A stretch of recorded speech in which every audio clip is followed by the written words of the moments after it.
You have a face for work, a face for family, a face for strangers. None of them are entirely yours. Some of them aren't you at all.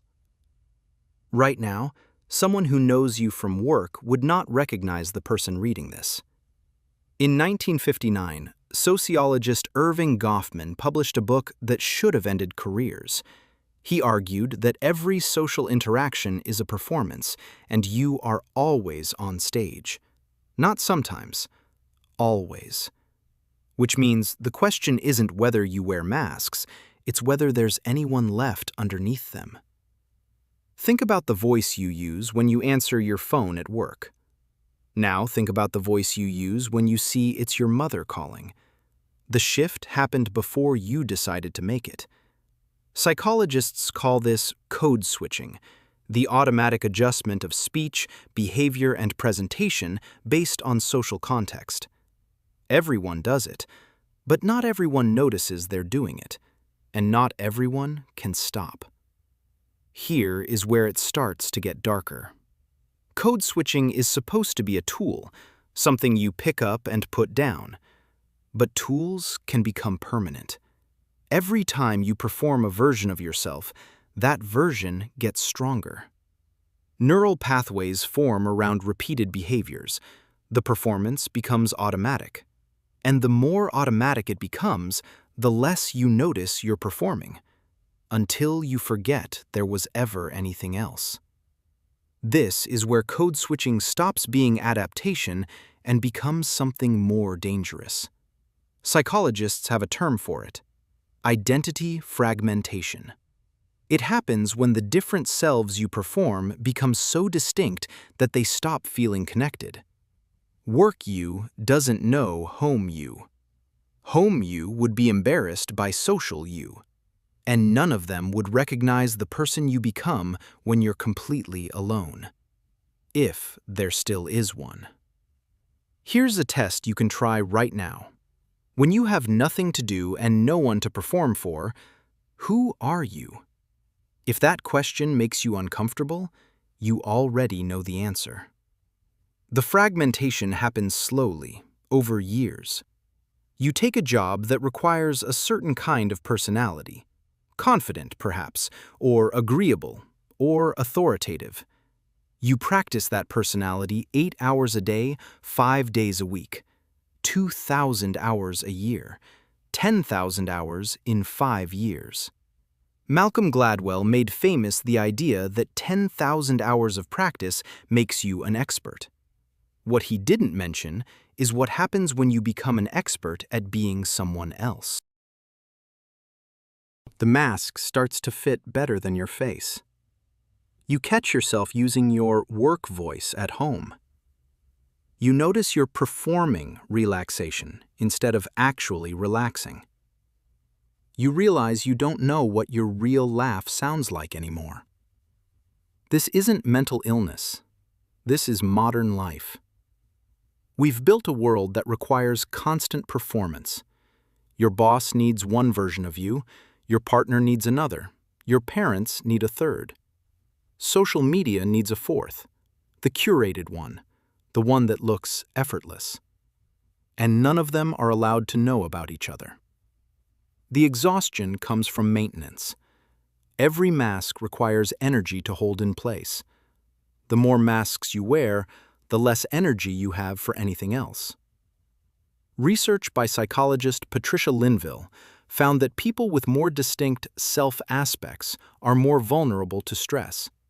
Not because they're weaker, because there's more to maintain. Every self requires upkeep. Every role requires rehearsal.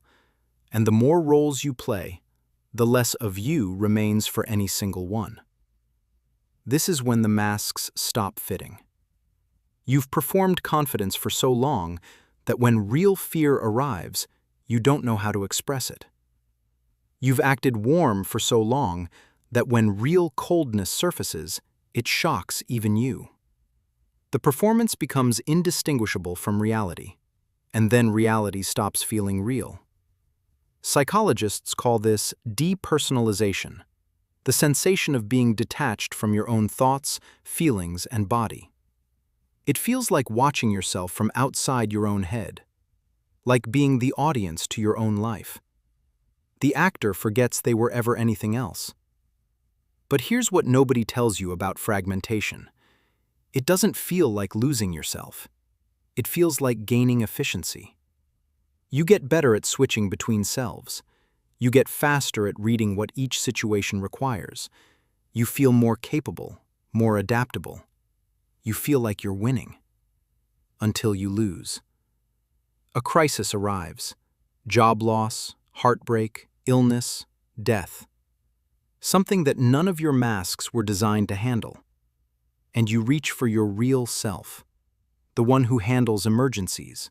The one who feels things deeply. The one who knows who they are. And no one is there. Just silence where a self used to be. This is the moment people describe as breaking. But it's not really breaking. It's finally noticing what was already broken. The fragmentation happened years ago. You just didn't have time to notice. So what happens now? The first thing to understand is that you cannot go back. The person you were before the masks is gone. They were supposed to be gone. Growing up means becoming different selves for different situations. The problem isn't that you have multiple selves. The problem is when those selves stop communicating with each other. Integration is not about choosing one self and killing the others. It's about building a container large enough to hold all of them. Carl Jung called this the process of individuation, the integration of all parts of the psyche into a coherent whole. It's not about becoming simpler. It's about becoming more honestly complex. The first step is noticing. Pay attention to the moments when you feel yourself shift. The voice change, the posture change, the subtle adjustment of vocabulary. Don't judge it, just see it. Awareness creates a witness, someone who exists behind all the performances. That witness is closer to the real you than any mask ever was. The second step is harder. You have to let people see inconsistency. Let your work self slip at work occasionally. Let your serious self appear at parties. Let the contradictions show. Some people won't like it. They signed up for one version of you. But the people who stay are the people who can hold all of who you are. Those are the only relationships worth keeping.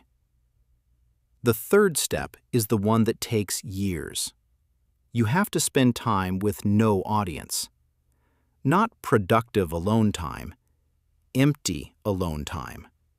Time with nothing to perform and no one to perform for. At first, it will feel unbearable. You'll reach for your phone, for a task, for anything that gives you a role to play. The discomfort you feel is the sensation of meeting someone you haven't seen in years. Yourself. The version that doesn't need validation to exist. The version that doesn't perform being alive, just is. That self has been waiting for you, buried under a decade of performances, but still there, still breathing, still waiting to be invited back into your own life. The masks won't disappear. You still have to code switch. That's not weakness, that's wisdom. The difference is knowing you're wearing them. The difference is being able to take them off. The difference is remembering that underneath all of them, someone exists who doesn't need to perform, who doesn't need to be anyone in particular to deserve to exist. Tomorrow you will wake up and put on a face for the world.